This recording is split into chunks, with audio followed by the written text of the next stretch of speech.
अध्याय 1 यूनचे जियोचे। यूनचे की चेतना धीरे धीरे जागृत हुई। ये सब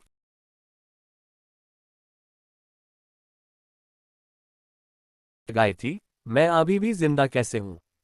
पता नहीं क्यों मेरे शरीर में दर्द नहीं है और मुझे जरा भी तकलीफ नहीं हो रही। ये सब कैसे हो रहा है? यूनचे ने अचानक अपनी आंखें खोली और झट से उठ बैठा।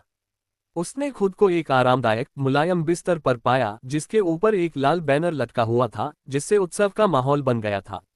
आह, नन्हे चे, तुम जाग गए। उसके कान में लड़की के आश्चर्य से हौंफने की आवाज सुनाई दी और वही लड़की उसकी नजरों के सामने आ गई। पहली नजर में हरे रंग के कपड़े पहने वह लड़की 15-16 साल की लग रही थी। उसका रंग बर्फ जैसा गोरा था, होंठ गुलाबी और होंठ कोमल थे और नाक नाजुक थी।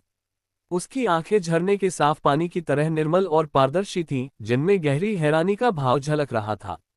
उसके चेहरे से एक अलग ही कोमलता और सौम्यता झलक रही थी। इतनी कम उम्र में ही उसमें इतना आकर्षण था, भला कौन सोच सकता है कि भविष्य में वह कितनी खूबसूरत होगी। पास खड़ी लड़की को घूरते हुए यूनचे ने गौर से देखा और अनजाने में उसके होठों से दो शब्द निकल गए, छोटी चाची। सुंदर स्त्री ने अपने कोमल हाथों को यूनचे के माथे पर रखा और थोड़ी देर बाद शांत हो गई। प्रसन्न भाव से उसने कहा, कितनी खुशी की बात है, तुम्हारा बुखार लगभग सामान्य हो गया है। तुमने तो मुझे लगभग मौत के घाट ही उतार दिया था। नन्हे चे, क्या तुम ठीक हो? अगर तुम्हें कहीं भी असहज महसूस हो तो मुझे बताना। लड़की की गहरी चिंता से भरी आंखों को देखकर यूनचे ने भावहीन होकर अपना सिर हिलाया। वह खाली निगाहों से आसमान की ओर देखता रहा। यहाँ थोड़ी देर आराम करो, मैं जाकर तुम्हारे दादाजी को बता देता हूँ कि तुम जाग गए हो। आज तुम्हारा दिन है। जब तुम बेहोश हुए थे तो तुम्हारे दादाजी लगभग पागल हो गए थे और खुद तुम्हारे लिए डॉक्टर सिटू को ढूंढने गए थे। लड़की इतनी जल्दी में थी कि उसने यूनचे की वर्तमान असामान्य स्थिति पर ध्यान नहीं दिया। उसने यूनचे के कंधों को धक्का दिया, उसे बिस्तर पर वापस लेटने का इशारा किया और जल्दी से चली गई। जैसे ही दरवाजा बंद हुआ, यूनचे सिर को हाथों से पकड़े हुए बिस्तर पर बैठ गया। ये सुदूर पूर्व में स्थित शहरों में से एक था, जो प्रोफाउंड स्काई कॉन्टिनेंट के 7 साम्राज्यों में से एक फ्लोटिंग क्लाउड सिटी में स्थित था। और वह शियाओ कुल के 5वें मुखिया शियाओचे का इकलौता पोता था। वह इसी साल 16 साल का हुआ था। यही उनकी वर्तमान पहचान थी। अचानक उसकी स्मृति एजियोर क्लाउड महाद्वीप की लगभग 20 वर्षों की स्मृति से मेल खा गई और वह भ्रम की स्थिति में आ गया। अगर मैं शियाओचे हूं, तो मुझे एजियोर क्लाउड कॉन्टिनेंट की यादें क्यों हैं? क्या ऐसा इसलिए है क्योंकि एजियोर क्लाउड महाद्वीप में मरने के बाद मैंने इस शरीर में यात्रा की? नहीं, मैं स्पष्ट रूप से शियाओचे हूं। ये पूरा कमरा मुझे जाना पहचाना लगता है और मुझे अपने बचपन की सारी घटनाएं स्पष्ट रूप से याद हैं। मेरी स्मृति में जो कुछ भी है वह मेरे व्यक्तिगत अनुभव से है और मैं किसी और की स्मृति कभी नहीं चुराऊंगा। तो क्या एजियोर क्लाउड कॉन्टिनेंट की सारी बातें महज एक सपना थीं? क्या क्लाउड्स एंड क्लिफ से कूदने के बाद ही मैं सचमुच जागा? लेकिन एजियोर क्लाउड कॉन्टिनेंट में बिताए गए पल आज भी उतने ही स्पष्ट थे। भला वो 24 साल जिनमें प्यार और नफरत दोनों थे, महज एक सपना कैसे हो सकते थे? क्या तमाशा चल रहा है? यूनचे वर्तमान में शियाओचे काफी देर तक स्थिर रहा, धीरे धीरे शांत हुआ और अपने विचारों को व्यवस्थित किया। अभी सुबह के शुरुआती घंटे थे और आसमान पूरी तरह से उजाला नहीं हुआ था। आज उसका और शिया परिवार का शादी का बड़ा दिन था। 2 घंटे पहले उसकी छोटी चाची ने उसे जगाया और उसे लाल शादी का गाउन पहनाया। उसने अपनी छोटी चाची द्वारा हाथ से बनाया दलिया खाया और उसकी सारी ताकत खत्म हो गई। उसके बाद क्या हुआ उसे कुछ याद नहीं था। वह अभी तक नहीं जागा था। उसके होठों से एक अजीब सी गंध आई और शियाओचे के होंठ थोड़े सिकुड़ गए।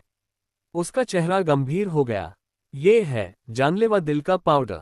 आकाश विष मोती धारण किए हुए यूनचे ने एजियोर क्लाउड महाद्वीप पर जितने वर्ष बिताए, उतने वर्षों में उसने दुनिया भर के सभी विषयों के बारे में जान लिया था और ये कहा जा सकता है कि ऐसा कोई विष नहीं था जिससे वह परिचित न हो।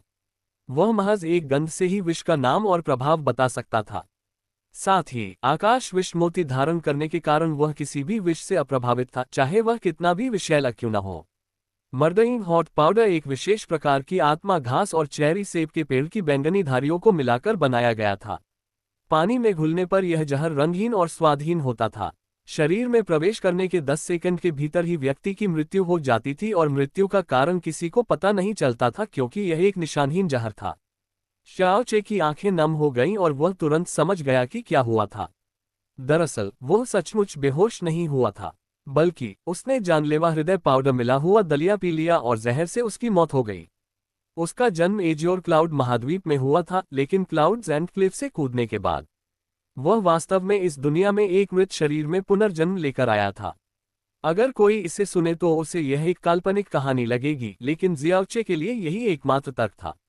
एक मिनट रुकिए, अगर सच में ऐसा था तो इस शरीर में विषरोधी क्षमता नहीं होनी चाहिए थी। पिछले शरीर के मालिक की मृत्यु कुछ समय पहले ही हुई थी, फिर भी उसके होठों पर लगे जानलेवा पाउडर का उस पर कोई असर नहीं हुआ। उसके बाएं हाथ की हथेली में एक अजीब सी अनुभूति हुई। जियाओचे ने अपना बायां हाथ उठाया और ये देखकर आश्चर्यचकित रह गया कि उसकी हथेली पर एक गोलाकार हरा निशान बना हुआ है। यह आकृति, ये रंग, यह आकार स्पष्ट रूप से स्काई पॉइजन पल के समान था। क्लाउड्स एंड क्लिफ से कूदने से पहले उसने बेताबी से स्काई पॉइजन पल निगल लिया था, लेकिन उसे वास्तव में नहीं पता था कि उसके साथ क्या होगा।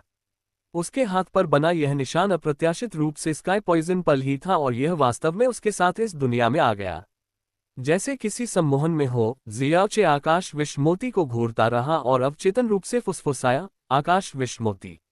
जैसे ही उसकी आवाज धीमी हुई, उसकी हथेली पर बने हरे निशान से अचानक हरी रोशनी निकली।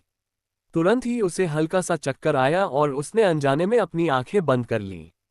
जब उसने आंखें खोलीं तो उसकी पूरी दुनिया हरे रंग से जगमगा उठी। हरियाली से भरी ये दुनिया विशाल और खुली थी। यहाँ कोई सीमाएं नजर नहीं आ रही थीं और पूरे क्षेत्र में आकाश विषमोती की हल्की सी आभा फैली हुई थी। लंबे समय तक अचेत रहने के बाद जियाओचे को एहसास हुआ कि वह आकाश विषमोती के भीतर की दुनिया में प्रवेश कर चुका है।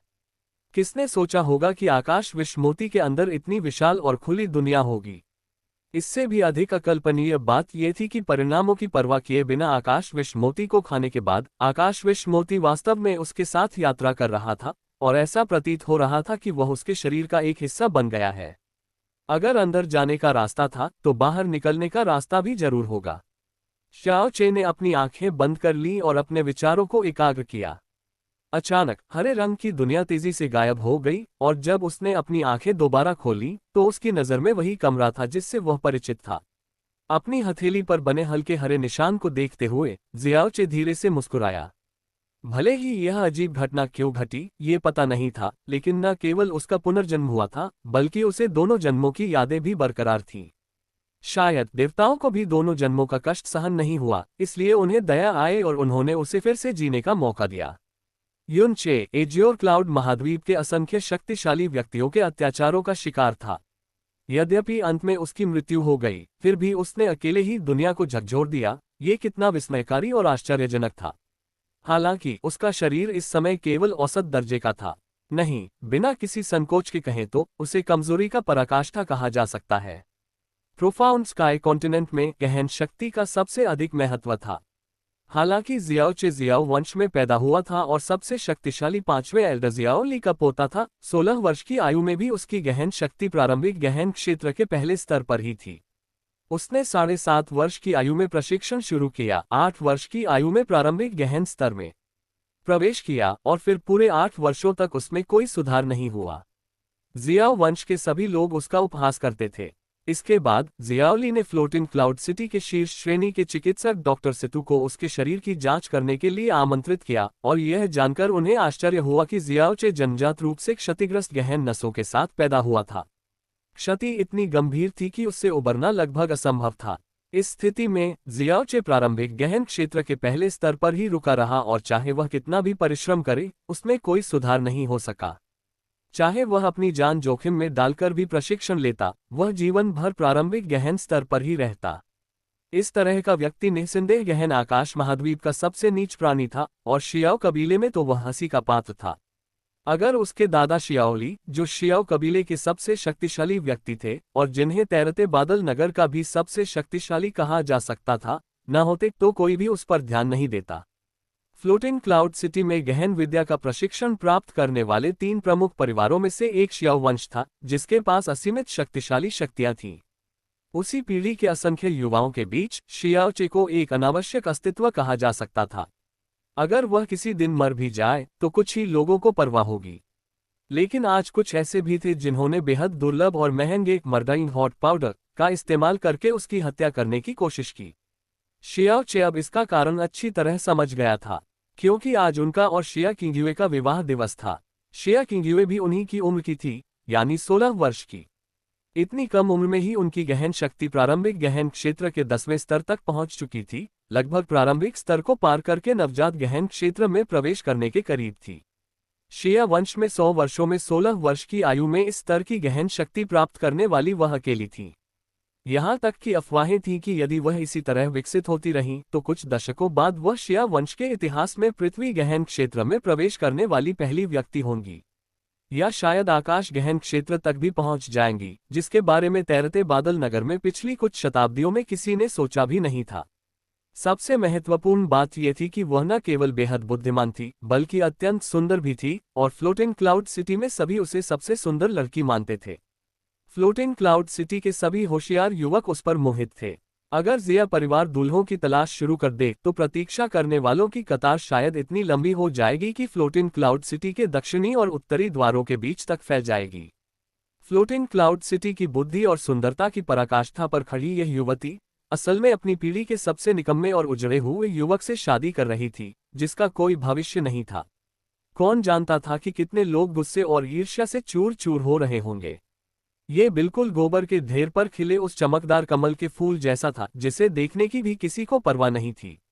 जिन लोगों को शिया किंगयुए से एक तरफा प्यार था, वे जाहिर तौर पर शियाओ चे से बेहद ईर्ष्या और नफरत रखते थे। और भी कई लोग हार मानने को तैयार नहीं थे, और उसे जहर देकर मारने की कोशिश भी कर सकते थे। जब शियाओ चे ने इस बारे में सोचा तो उसे यह स्थिति बिल्कुल भी अजीब नहीं लगी। औरतें ही मुसीबतों की जड़ होती हैं। जियाओ चे बिस्तर से उठा, खड़ा हुआ और मन ही मन बड़बड़ाने लगा। लेकिन जब उसे जिया किंगयुए की खूबसूरती और आकर्षण याद आया, जो पूरे शहर को हिला सकता था, तो वह खुलकर हंस पड़ा। फिर भी मुझे ऐसी दुल्हन से शादी करने का मौका मिला है, ये तो वाकई एक अच्छी शुरुआत है।